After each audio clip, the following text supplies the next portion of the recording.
بسم اللہ الرحمن الرحیم۔ بالآخر وہی ہوا جس کا ڈر تھا۔ لیو انکیشمنٹ کے کالے قانون کا نوٹیفیکیشن جاری کر دیا گیا۔ پنجاب بھر کے تمام سی اوز کو مراسلہ جاری کر دیا گیا اور یہ نوٹیفیکیشن 1 جون 2023 سے نافذ العمل ہوگا۔ اب 1 جون 2023 کے بعد جنہوں نے ریٹائرمنٹ کے لیے اپلائی کیا ہے یا جو مستقبل میں اپلائی کریں گے وہ اس قانون کی زد میں آئیں گے۔ ملازمین کو تنخواہ اور پنشن میں اضافہ کے چکر میں پھنسا کر گورنمنٹ نے سی اوز کو یہ نوٹیفیکیشن بھیج دیا۔ اگر گورنمنٹ کی نیت ٹھیک ہوتی تو فی الحال اسے سی اوز کو فارورڈ نہ کرتی۔ دال میں کچھ تو کالا ہے، ابھی تو تنخواہ اور پنشن کی بڑھوتری کا نوٹیفیکیشن جاری نہیں ہوا۔ روزانہ یہی خبر دی جاتی ہے کہ آج نوٹیفیکیشن ہو رہا ہے، اب کیا جا رہا ہے، آج شام تک ہو جائے گا، لیکن اب یہی نویز سنائی جا رہی ہے کہ 30 جولائی تک ہو جائے گا۔ امید پر دنیا قائم ہے، دیکھتے ہیں کیا ہوتا ہے۔ اب آتے ہیں اس نوٹیفیکیشن کے مدرجات پر۔ آپ کو بتاتے چلیں کہ پہلے سرکاری ملازم جب ریٹائر ہوتا تھا، یعنی پرانے نوٹیفیکیشن کے حوالے سے جو ریوائزڈ لیو رولز 1981 ہیں، ان کے مطابق جو سرکاری ملازم ریٹائرمنٹ ہوتا تھا تو اسے لیو انکیشمنٹ کی مد میں اس کی رننگ بیسک کے حساب سے 12 تنخواہیں دی جاتی تھیں۔ مثلاً اگر اسکیل 15 کا ملازم ریٹائر ہو رہا ہے اور ریٹائرمنٹ کے وقت اس کی بیسک تنخواہ رننگ بیسک جو ہے وہ 72,000 ہے، تو ہم 72,000 کو 12 سے ضرب دیں گے تو وہ 8,64,000 بنتی ہے جو اسے گورنمنٹ دیتی تھی۔ لیکن اب اس نوٹیفیکیشن کے بعد 1 جون 2023 کے بعد جو ملازم ریٹائر ہوگا یا جس نے اپلائی کیا ہے اسے لیو انکیشمنٹ رننگ بیسک کے بجائے انیشیل بیسک کے حساب سے دی جائے گی، یعنی اس کی جو 12 تنخواہیں اسے دی جائیں گی وہ انیشیل بیسک کے حساب سے دی جائیں گی۔ مثال کے طور پر گریڈ 15 کا ملازم جو ہے اس کی انیشیل بیسک 23,920 بنتی ہے، تو اب گورنمنٹ 23,920 کو 12 سے ضرب دے کر جو کچھ بنے گا، مثلاً 2,87,040 روپے بنتے ہیں، وہ ملازم کو دیں گے۔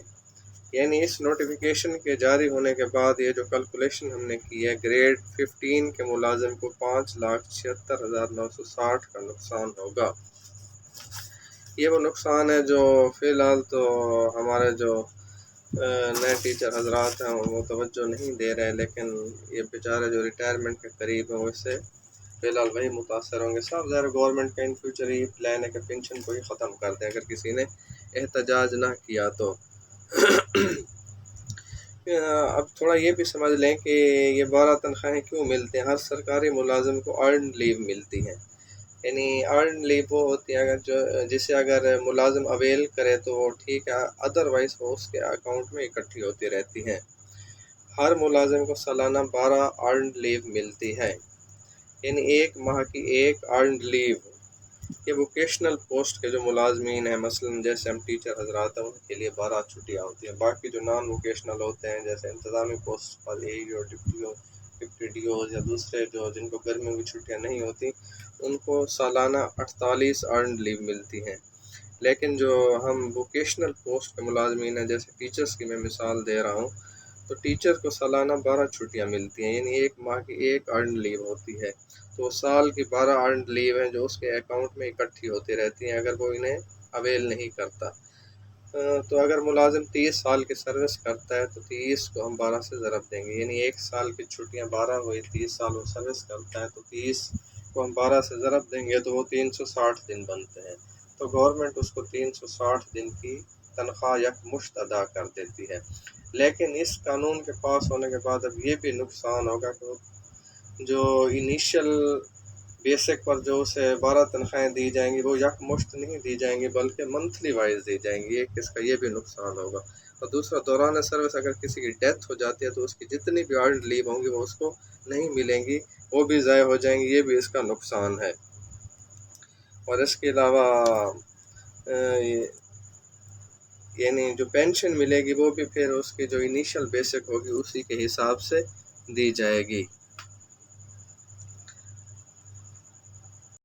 اچھا، آپ یہ ظلم دیکھیں کہ اب اس نئے رول کے مطابق لواحقین کو کچھ نہیں ملے گا یا بیوی کو کچھ نہیں ملے گا اگر دوران سروس کسی ملازم کی ڈیتھ ہو جاتی ہے، چاہے اس کی لیو انکیشمنٹ میں جتنی بھی چھٹیاں باقی ہیں وہ ساری ضائع ہو جائیں گی۔ اس نئے قانون کو ریفیوزڈ لیو رول کا نام دیا گیا ہے۔ اور یہ بھی آپ کو بتاتے چلیں، اگر کسی ملازم کی 360 سے زیادہ چھٹیاں ہیں، یعنی اس کی سروس 30 سال سے زیادہ ہے، تو اس کی وہ ساری ضائع ہو جائیں گے، اسے صرف 360 دن کا بینیفٹ دیا جائے گا۔ اگر اس کی سروس 30 سال سے کم ہے، 26 سال ہے، 27 سال ہے، تو جتنی چھٹیاں ہیں اتنا اس کو فائدہ دیا جائے گا۔